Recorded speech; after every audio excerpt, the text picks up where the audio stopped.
Saudara Menteri Sekretaris Negara Prasetyo Hadi menyatakan Presiden Prabowo Subianto segera mengumumkan Komite Reformasi Polri. Pelantikan komite ini dijadwalkan pekan ini. Mensesnek Prasetyo Hadi mengungkapkan hal itu saat menghadiri HUT TNI pada Minggu pagi. Meski tak menjelaskan berapa orang yang tergabung dalam Komite Reformasi Polri, tapi Prasetyo tidak membantah saat ditanya bahwa anggota komite akan berjumlah 9 orang.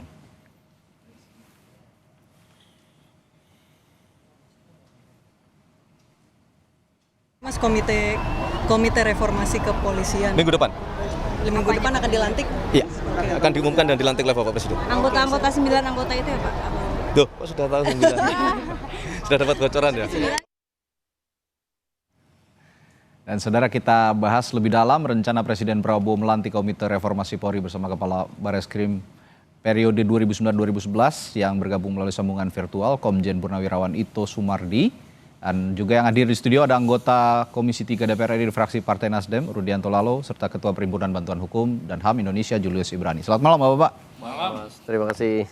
Pak Ito, selamat malam, Pak Ito. Ya, Pak Ito bisa dengar suara saya? Jelas. Baik, Pak Ito, saya pertanyaan pertama ke Pak Ito dulu deh. Ada Komite Reformasi Polri yang akan dilantik Presiden. Di sisi lain ada juga tim transformasi Polri yang katanya dibentuk juga oleh Kapolri. Bagaimana membuat ini tidak tumpang tindih kalau gitu kewenangannya? Jadi begini Mas, sebelum digulirkannya ya isu akan dibentuknya tim reformasi pasca pertemuan dari Gerakan Nurani Bangsa kepada Bapak Presiden, Polri sejak kejadian tanggal 25 itu sudah memperkuat jajaran daripada penasihat ahli ya menjadi 32 orang. Kemudian juga telah melakukan rapat maraton yang intinya adalah kita ingin mengetahui penyebab-penyebab dan kelemahan-kelemahan apa yang ada di dalam tubuh Polri saat itu. Ini merupakan langkah proaktif daripada Bapak Kapolri. Kemudian kami sewaktu itu belum tahu ada rencana pembentukan komite reformasi. Hanya ada tuntutan-tuntutan dari masyarakat agar ada reformasi di tubuh Polri. Jadi kalau dikatakan kita mendahului, ya betul ya, tapi itu dalam langkah proaktif. Tapi kalau membangkang atau istilahnya tidak memenuhi permintaan Presiden, saya kira mungkin keliru karena kita sudah berjalan dulu sehingga kemudian kita juga sudah menginventarisir ya Mas, bahwa Polri itu kan sudah melakukan reformasi pada saat tahun 2002 ya sebagai hasil daripada 2009. Kemudian kita membuat struktur, kemudian instrumental berupa protap-protap dan kultur. Nah di kultur inilah memang ada kelemahan yang tentunya kita melihat di mana kelemahannya sehingga masyarakat saat ini adalah merasa bahwa kepercayaan kepada Polri itu menurun. Nah disitulah kita melakukan pengkajian yang sangat mendalam dengan melibatkan para pakar, pada ahli, kemudian juga dari komunitas sipil ya. Saya kira ini yang dilakukan oleh Pak Kapolri sampai saat ini. Demikian. Tapi arah pertanyaan saya sebenarnya Pak Ito, dengan batasan kewenangan nantinya antara Komite Reformasi bentukan Presiden dan tim transformasi yang dibentuk Kapolri, sebenarnya bagaimana batas kewenangannya nanti? Ya, saya kira mungkin itu akan menjadi sinkron ya, karena kan yang lebih tahu untuk di dalamnya Polri itu adalah dari Polri sendiri. Nah tentunya kalau masyarakat melihat Polri dari luar, ada hal-hal yang akan bisa memperkuat daripada hasil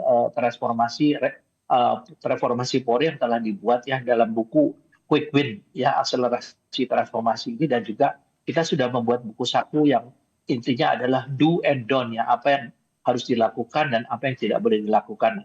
Nanti dari tim reformasi atau komite reformasi ini tentunya akan memperkuat dan akan memperdalam daripada hal-hal lain yang tentunya akan menjadi masukan sangat berharga daripada tim reformasi Polri saat ini. Jadi sama sekali tidak ada bertentangan, ini pasti saling mengisi ya, dan akan sinergis ya hasilnya. Ya, kalau kata Pak itu tidak bertentangan, akan saling mengisi. Saya akan tanya juga kalau ke Bung Julius dulu. Kalau dari kacamata koalisi masyarakat sipil atau masyarakat sipil lah dilihat, ini justru ada suara-suara bahwa melihat, wah ini ada tandingan nih gitu untuk menandingi tim reformasi Polri yang dibentuk oleh Presiden. Bagaimana Bung Julius? Ya, makanya indikator utama yang kita lihat itu adalah substansi. Jadi kalau kita berkaca pada peristiwa atau insidentil, maka ini kita bicara kultur. Oke. Bicara kultur kekerasan di kepolisian, perspektif soal HAM yang masih tidak memadai karena tidak ada pendidikannya, berarti bicara penindakan di level implementasi teknis. Dan itu adanya di internal Polri, di situ ada mekanisme propam, ada tim yang dibentuk Kapolri dan segala macamnya. Tapi kalau yang saya tangkap dari awal, bahwa gagasan di level presiden itu harusnya dia tidak membahas implementasi teknis. Oke. Dia membahas hal yang lebih besar, apalagi dia pakai jargon yang luar biasa yaitu reformasi, yang artinya perubahan yang konstitusional, yang artinya indikatornya kalau komite presiden itu serius, maka pertanyaan kita ada DPR nggak di situ? Nah, ini pertanyaan. Tapi kalau selanjutnya tidak nanti. ada, maka 10 tahun yang sebelumnya itu akan kita ulangi lagi pembentukan tim percepatan hukum, pembentukan tim kebijakan, paket kebijakan hukum dan segala macam yang kesemuanya berujung sia-sia dan tidak mengubah apapun. Apalagi nama-nama yang disebutkan, nama-nama yang kemarin juga sama juga. Jadi saya pikir ini bukan soal kewenangan yang bentrok, tapi tidak adanya indikator yang substantif. Sementara betul kalau kita bilang Polri kemudian dia melakukan inisiatif yang jauh lebih cepat, lebih teknis, langsung mengarah pada pokok persoalan, baik itu insidental dalam hal penanganan massa, perspektif HAM, dan juga soal kriminalisasi aktivis. Makanya kita minta dibebaskan kemarin. Jadi ini dua hal yang mesti kita lihat secara berbeda. Kalau dikatakan melengkapi, ini agaknya malah jadi level presiden yang menunggangi level teknis yang ada di internal Polri. Harusnya nggak begitu. Oke. Nah, jadi kami bilang jangan mengulangi hal yang sama. Mari kita fokuskan pada hal yang lebih produktif sesuai dengan porsinya. Oke. Kata kuncinya itu aja, Mas. Oke. Gitu. Saya ada 2 pertanyaan ke Bung Rudi nih. Kalau gitu DPR sudah diajak ngobrol belum? Katanya kan ada 9 nih dengarnya dan tidak dibantah juga oleh tadi dari pemerintah. Belum. Sudah diajak ngobrol atau belum? Dan kira-kira apa kalau langkah selanjutnya kalau memang ini nanti akan dibentuk untuk DPR? Yang pertama tentu mengutip pernyataan pimpinan kami, Profesor Susmi Dasko, bahwa baik tim yang akan dibentuk Bapak Presiden maupun yang dibentuk oleh Kapolri itu tidak saling bertentangan, tapi diharapkan saling melengkapi. Betul. Ya, kalau ada kolaborasi dan sinergi lah, 2 tim yang akan dibentuk, baik Bapak Presiden maupun Pak Kapolri. Itu yang kita harapkan sebenarnya. Kalau ditanya apakah DPR kan posisi di ketatanegaraan kita adalah lembaga pengawas, pengawas kekuasaan eksekutif.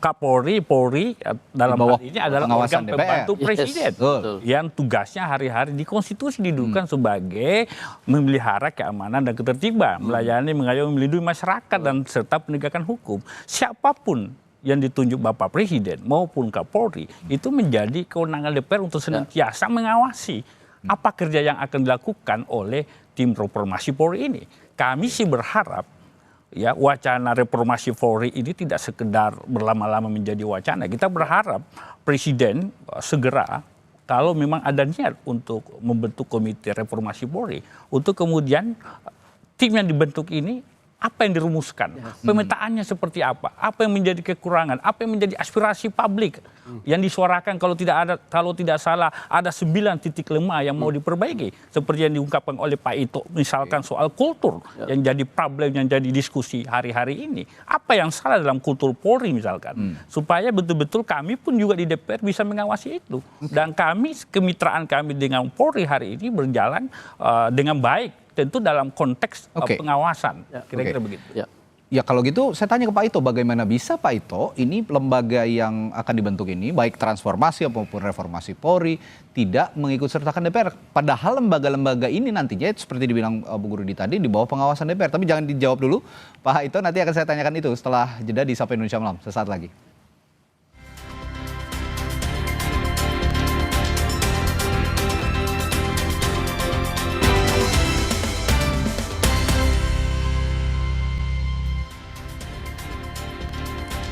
Kembali di Sapa Indonesia Malam masih memperbincangkan soal pembentukan tim reformasi ataupun transformasi Polri, bentukan presiden maupun juga bentukan Polri. Tadi saya tanya ke Pak Ito, untuk membuat lembaga atau membentuk lembaga ini, setidaknya kan ada komunikasi dengan berbagai lintas lembaga termasuk legislatif sebagai 3 pilar demokrasi ya, termasuk juga yang di Komisi 3 yang membidangi masalah hukum. Tapi tadi Pak Rudi mengisyaratkan belum ada komunikasi ataupun apa ya Ya, ya obrolan lah dengan Komisi 3 DPR. Apa yang terjadi sebetulnya? begini, kita harus memisahkan. Saya juga kan pernah menjadi anggota aktif dan kami bermitra selalu dengan DPR. DPR adalah lembaga pengawas kita. Ada Kompolnas juga selain Kompolnas. Jadi yang sekarang sedang dilakukan oleh Kapolri adalah bagaimana untuk menginventarisir, merefleksi diri kita dengan adanya kejadian-kejadian ini dikumpulkan dari berbagai komplain masyarakat sehingga kita akan membuat dulu menginventarisir dalam bentuk klaster-klaster. Mungkin tadi bisa disampaikan oleh Mas Julius misalnya di bidang pelayanan, di bidang penampilan ya, penampilan baik pada saat dinas maupun keluarga, penegakan hukum, kemudian di bidang perlindungan ya. Nah, tentunya ini yang dilihat satu-satu yang kita bukan berarti kita tidak mengabaikan DPR sama sekali tidak. Bahkan DPR nanti kalau sudah selesai bisa memanggil Polri ya untuk melakukan RDP sehingga kita harus memberikan kepada DPR apa yang sudah dilakukan oleh Polri. Karena kan DPR juga merupakan mitra daripada Polri. Jadi bukannya kita tidak mengabaikan atau tidak melaporkan, karena memang yang dilakukan saat ini adalah dalam rangka upaya melakukan pengkajian, mengevaluasi, dan merefleksi ke dalam. Nah sekarang sudah ada perintah Kapolri dalam batas waktu 3 bulan ke depan. Ini dilakukan pengawasan. Yang mengawasi juga ada satu badan atau fungsi internal tetapi juga didampingi oleh dari independen. Sehingga nanti kita lihat apakah memang yang sudah dilakukan ini dilaksanakan tidak oleh pihak kepolisian. Kita lihat saja sekarang yang simpel di jalanan ya. Polisi lalu lintas itu sudah sangat berubah saat ini ya. Kemudian juga dalam mengawal unjuk rasa. Tadi saya lihat di Depnaker itu ada Kemenaker ada unjuk rasa cukup besar. Saya lihat di sana sudah jauh berubah seperti pada saat sebelumnya. Dan nanti mungkin yang dikatakan Mas Julius mengenai masalah bagaimana untuk penanganan masalah daripada aktivis yang saat ini diamankan, tentu ini akan menjadi satu bahan penilaian juga demikian. Oke, apa yang diutarakan oleh Pak Ito tadi soal sebenarnya ini masalah terobosan begitu ya, terobosan yang bisa dilakukan ya kalau mau reformasi, mau bertransformasi ya terobosan apa yang bisa ditawarkan, kira-kira seperti itu. Nah kalau gitu kita bicara terobosan Bung Julius, kira-kira apa yang perlu dipastikan bahwa komite ini tidak bekerja hanya sekedar situasional saja, saat terjadi sesuatu baru ada pembentukan lembaga-lembaga seperti ini begitu. Oke, saya responnya begini dulu. Pertama kita kenal tuh quotes yang namanya siapa cepat dia dapat. Gitu. Jadi kita nunggu ini presiden ngapain dari kemarin nggak tahu arahnya kemana gitu ya. Jadi skor sementara 1-0. Jadi Kapolri cepat bertindak segala macam, mau nggak mau ini yang kita sambut karena siapa cepat dia dapat. Itu pertama. Yang kedua, kami melihat diskursus di level presiden ini dengan kata-kata reformasi yang sebetulnya tahun 98 2002 sudah terjadi, ini gagasan yang substansinya nggak ada. Tapi yang diributkan adalah delegasi. Makanya saya berkali-kali bilang, ini gimana bisa levelnya teriaknya level langit gitu reformasi, tetapi diskursusnya delegasi mendahului substansi gitu loh. Substansinya apa? Tapi yang diributkan Mahfud MD yang sudah gagal dengan tim percepatan reformasi hukum dan anti korupsi dengan TGPF Kanjuruhan dan segala macam kegagalan 10 tahun Jokowi, tapi substansinya belum ada. Nah, kalau tadi meresponnya bagaimana kalau nanti DPR diundang segala macam. Kalau nanti Polri tiba-tiba inisiatif manggil DPR, skornya 2-0 ini Mas. Lebih cepat gerak Polri daripada Presiden. Nah, soal terobosan tadi, saya pikir kita harus bandingkan dengan kira-kira substansinya apa. Kita harus fokus kepada substansi. Kita saya pada saat presentasi di hadapan Kapolri dan seluruh PJU, saya bagi 3. Pertama wajah, yang kedua watak, yang ketiga wujud 3W. Wajah itu yang betul-betul di hadapan masyarakat dia lihat. Tidak boleh ada flexing gaya hidup mewah, tidak boleh bersikap kasar, arogan, represif, kekerasan dan segala macam, penanganan aksi dan segala macam harus pakai hak asasi. Yang kedua adalah soal watak. Ini watak memang harus dari pendidikan awal rekrutmen, harus dari mekanisme fungsionalnya seperti apa. Yang ketiga wujud, ini kita bicara entitas. Nah ini yang harusnya di level presiden dengan DPR berdua merumuskan pasal 30 UUD itu dalam wujud keamanan dan ketertiban yang diemban oleh Polri ini seperti apa. Nah kalau kita mau sinergikan antara terobosan dari komite presiden dengan yang di internal Polri, maka watak dan wajah itu ada di Polri, wujud itu ada di presiden dan DPR. Tapi ini udah duluan nih terobosannya dari Polri. dari presiden yang belum ada dan bahkan dia belum tersinkronisasi ke DPR. Nah ini yang saya katakan sampai sekarang masih no hope dari sana. Kalau gitu saya melihat DPR sebenarnya bisa jadi jalan tengah, Bung Rudi, untuk menyampaikan ya ini sudah lama Presiden tidak bereaksi masalah ini, tidak ditindaklanjuti sepertinya, supaya tidak usang. Kira-kira apa yang bisa difasilitasi oleh DPR? Kalau kami kan menafsir pernyataan pimpinan kami, berarti kan pasti sudah ada komunikasi. Oke. Sudah pasti terjalin komunikasi antara Bapak Presiden dengan pimpinan DPR terkait keinginan tim yang dibentuk tim reformasi Polri itu. Kami di DPR karena kewenangan kami, cabang kekuasaan kami terpisah dari kekuasaan eksekutif yang dipimpin Presiden bersama organ pembantunya dalam hal ini Polri, ya tentu hal berbeda. Kami tentu punya tanggung jawab moral dalam rangka konteks pengawasan DPR terhadap bagaimana keinginan perbaikan kerja kepolisian yang hari ini bicara kita reformasi kepolisian. Tetapi sering saya mengatakan di mana-mana berdasarkan kemarin kejadian Agustus bukan hanya kepolisian yang harus berbenah direformasi. 3 cabang kekuasaan juga perlu dibenahi. Legislatif kami misalkan yang banyak dikritik, kekuasaan yudikatif misalkan yang banyak skandal. Ya, semua perlu direformasi. Muara niatnya kan tujuannya bagaimana perbaikan kinerja lembaga institusi publik ini untuk perbaikan kinerja demi rakyat Indonesia lebih baik. Tapi dalam konteks komunikasi tadi yang dijalin antara DPR dan pemerintah, saya ini menegaskan juga bahwa pemerintah dan DPR sebenarnya sudah terbiasa berkomunikasi ya, sudah ada RDP segala macam gitu kan. Nah ini yang harus saya tegaskan bahwa DPR juga ya daripada kita menunggu lama, apa yang bisa di-push gitu loh untuk kepada pemerintah untuk juga berkomunikasi segera mungkin tim ini dibentuk supaya tidak usang lah, tugasnya itu tidak usang menjadi gitu. Keinginan Bapak Presiden atas dasar aspirasi publik, aspirasi masyarakat yang ingin memperbaiki Polri, ya tentu itu menjadi kewenangan Bapak Presiden. Kami di DPR tentu menyarankan saja bahwa mari kita mereformasi kalau ada yang perlu diperbaiki. Seperti itu. Ada yang mau ditanggapi? Saya tambahkan begini, ini jangan sampai, saya bilang dari awal ini jangan sampai jadi gimmick belaka gitu ya. Gimmicknya itu adalah bahasa saya tadi cari-cari apa? Gimmick. Ya, jadi gimmick belaka, gitu. jargonnya reformasi, tapi sebetulnya ini minus substansi. Kalau kita mau berkaca pada institusi lain, ini sebetulnya Polri bukan hanya dalam situasi perlu evaluasi yang menyeluruh gitu ya dari level implementasi, tapi sebetulnya ini sedang menghadapi situasi kewenangannya itu diambil oleh TNI. Udah ada revisi undang-undang TNI masuk sipil semua, sekarang ada RUU yang namanya pertahanan dan keamanan siber di mana TNI itu jadi penyidik seperti Polri. Jadi situasi ini membuat arah Polri ini mau kemana itu menjadi luntang-lantung, tidak penuh dengan ketidakpastian. Nah ini harusnya yang ada di level presiden ini.